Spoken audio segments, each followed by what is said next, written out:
Akhtar and I'm going to the museum. It's my project for my MPU and let's see how it goes. Hello.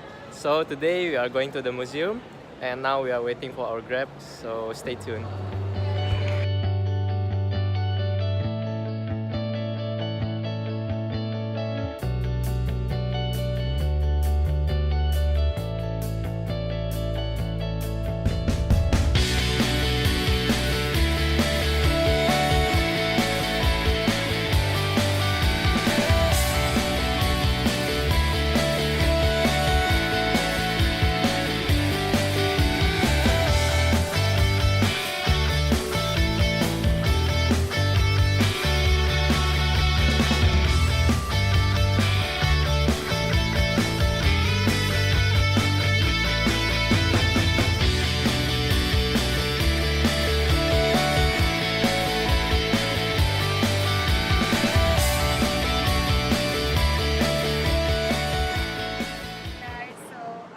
We're here now at the Museum of Etymology Melayu.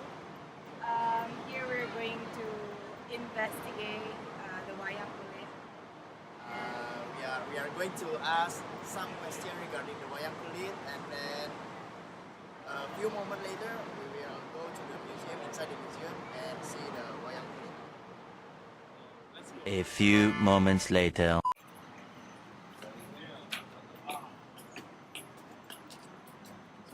Okay, we go to the museum now, and then we are going to meet the tour guide, so we can ask about the Wayang Kulit and the thing regarding the Wayang Kulit. Let's go.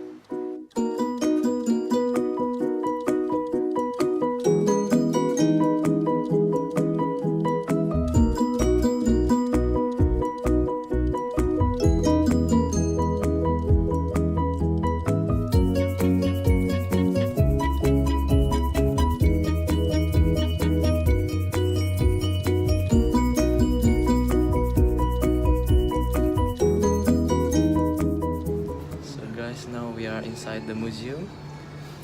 As you can see, it's very dark. Assalamualaikum. Salman, we're at the Museum of Etymology. We are Taylor students and we're doing an assignment for MPU. This is our tour guide.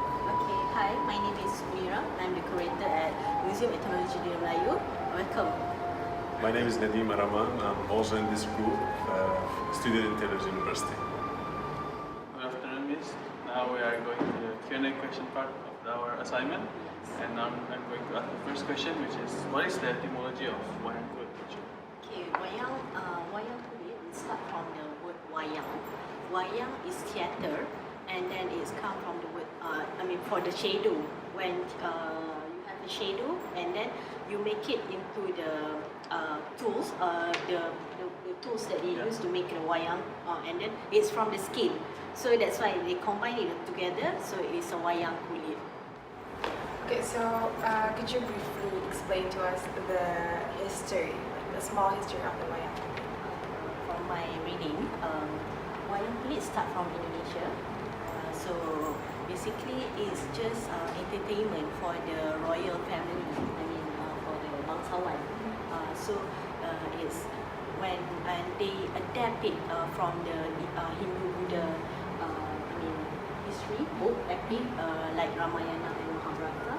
So because before this, before we don't have televisions and everything, right? So that's why this is one of the entertainments that being for the royal family during that time. So after that, after the royal family and the commoners start to see that, so they also try to perform among the people, but they perform it during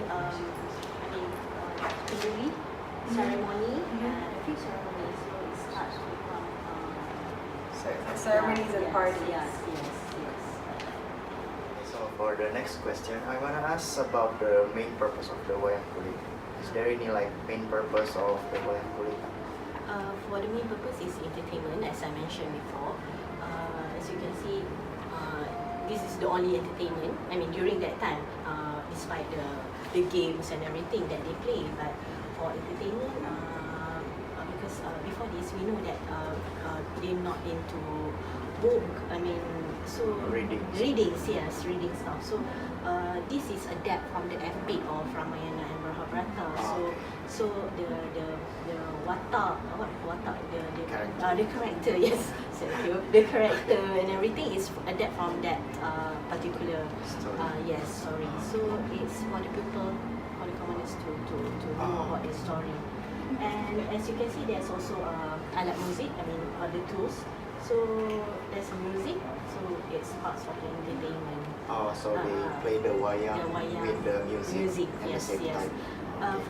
And in Kelantan, they also play Wayang Kulit to perform a ceremonial.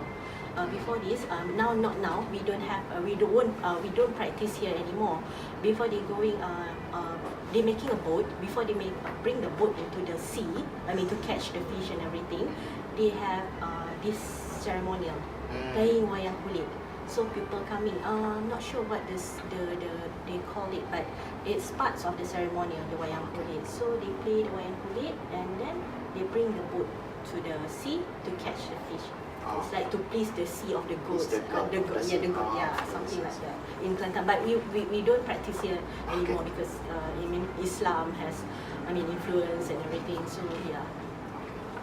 Okay, that's too main purpose. Okay. Yeah.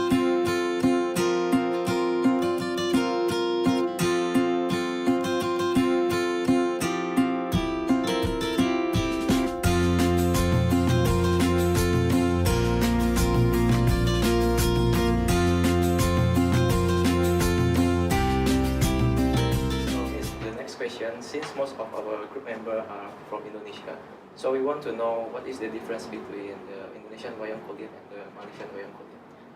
We know one of the Wayang Kulit in Indonesia is Jawa, from Jawa.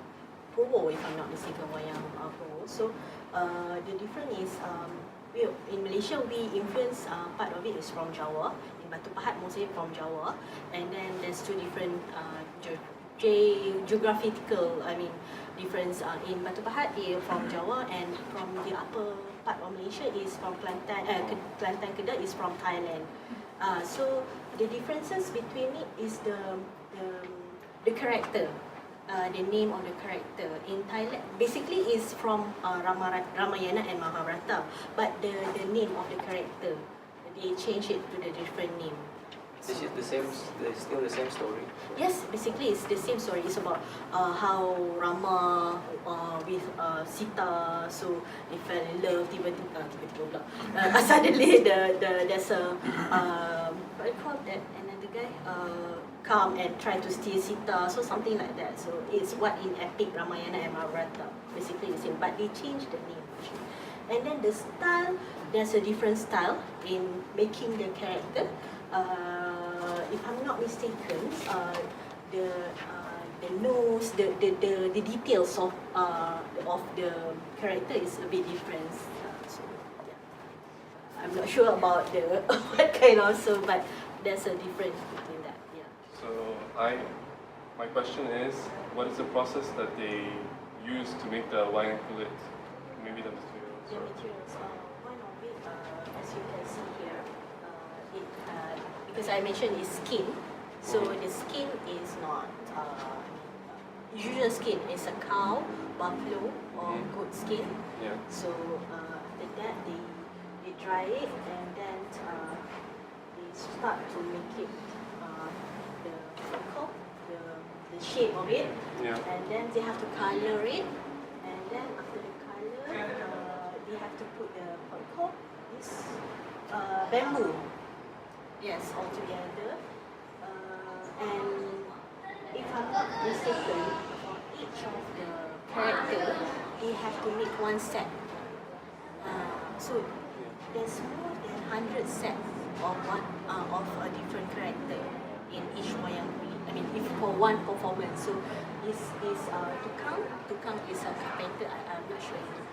They making it, and then they have to. Each character have their own style that I mentioned before. Okay, so in the previous question we talked about wayang kulit in general, but now I'm wondering, do you know any famous characters or story that happened in that era? Okay.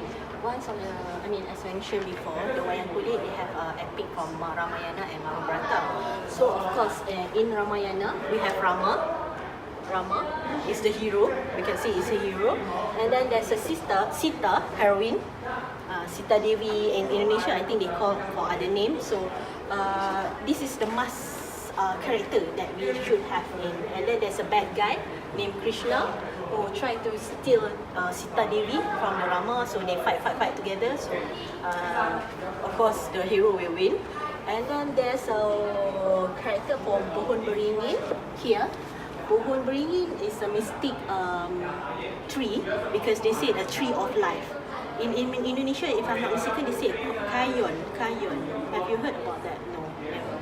So in Malaysia, we call it Pohon Beringin.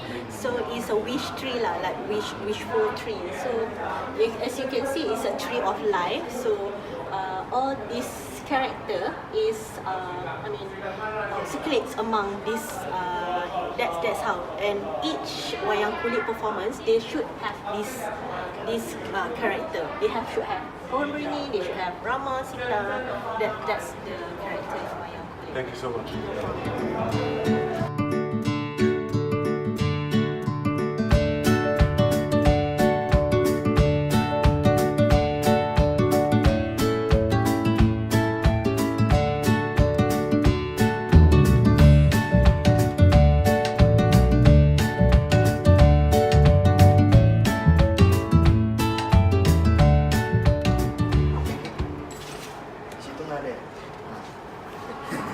Sorry, guys. Okay, for the maintenance of Wayang Kulit in museum, we have a particular department that in charge of maintenance all the artifact in the museum. So it's called it conservasi.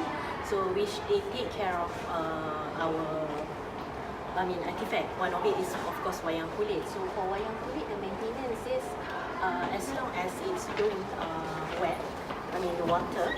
So it's good because it's made from the skin. So when it's made from the skin, so you have to take a very good care of it. So one of the what we did is we have to call the conservations like one a year to take care of it. If you can see, if not, it will become like this. You see, they bend to tan bengkok, kan? So that's why we have to call the maintenance. Apart from that, everything is just like this. The specific temperature from each of our artifact, they have a different temperature. For Wayang Kulit, I'm not sure how main temperature because the conservation is the one who in charge of it. But for the kain also, there's a different lighting. So it's to take care of the material. It depends on the material usually. So we are going to the sign up. So thank you so much. All of us. Thank you very much for your time and the guide and the explanation. I'm glad to help. Good luck with your assignment. So maybe you should get a good result. Thank you, Miss. No worries. Yes, no worries. Have a nice day. Okay, no worries. Okay, bye. Bye. For me, I think that Wayang Kulit is actually a unique culture kind of performance that they actually use they actually design their own character to it, and also it is not simple to do it. It costs around a few months to do it to dedicate character, and also the people who behind that is very important as well. They play a big role. Wayang Kulit is a Bali cultural traditional work of art, and it's before even TV arrived. This is what used to use as an entertainment and to tell a story using imagination and also the skill what craft that they make, and it takes time and effort, and I think it's very important until today. Hello, I think this Wayang Kulit is a dying art in Malaysia. I personally think that it's a very good thing that the museum is keeping this art alive. Yeah. I think it's a very dedicated art. Yeah, it's very good. Few moments later. So after I came to the Museum Negara to learn about Wayang Kulit, I learned that actually Wayang Kulit in Indonesia and Malaysia is not much different. It's only different in names and everything. But I think I learned some new stuff that is given by the kakak there. Yeah, that's for me. And for me, after I went to the museum, I'm very grateful that I have an opportunity to learn more about Wayang Kulit. And I've learned that Malaysia Wayang Kulit adopt from Thailand and Indonesia. For the southern part, they adopt from the Indonesia, and the northern part they adopt from the Thailand. And same like the Finns. Now I know that nothing much different between the Wayang Kulit from Indonesia and the Malaysia one. Okay, that's all from me. Thank you. Thank you. Okay, so after our journey today to Museum Negara, I've learned that there's not much of a difference between Wayang Kulit Indonesia and Malaysia, but a slight pronunciation differs, and then some of the stories, if I'm not mistaken, are different. And then there's certain condition to keep the Wayang Kulit to look as best as possible. For example, like the temperature, and then the container of the Wayang Kulit itself, to preserve the. Yeah. After I went to the museum also to learn about the Wayang Kulit, now I know that Wayang Kulit is a very unique yet complex art. Why I say complex is because to make a simple Wayang Kulit, there's a lot of process like wood crafting, and then a lot of technique involved in the process of the making of the Wayang Kulit, and also to perform the Wayang Kulit, it involves a lot of people, a lot of aspect inside of it. So it's a very complex and it's very beautiful. Yeah, thank you. I just came back from the museum, and it was really nice. It was very, learning was very good. I learned a lot about different traditions and people, about the past, something about Malaysia, which is very interesting. And I have written everything in the report. So. Assalamu alaikum wa rahmatullahi wa barakatuh. My name is Salman Tariq. I'm from Egypt, and I just came back from my trip to the museum with my group mates for our MPU project. And actually, the guide there helped us a lot by explaining the origin story, about the marriage and about the musical instruments and the other culture that is rooted with it. It was very informational, and I really enjoyed it. And that's it. Assalamu alaikum. Hello and assalamu alaikum everyone. We just came back from the museum, and actually it was a very awesome trip. There was a woman working there, and she was so kind. She showed us the place, and she explained about everything in the museum. There was some musical instruments she explained about. There was some masks that belongs to tribes that used to live in Malaysia, and there was some characters also, bad characters and good characters, that she told us their storyline that used to live in that era.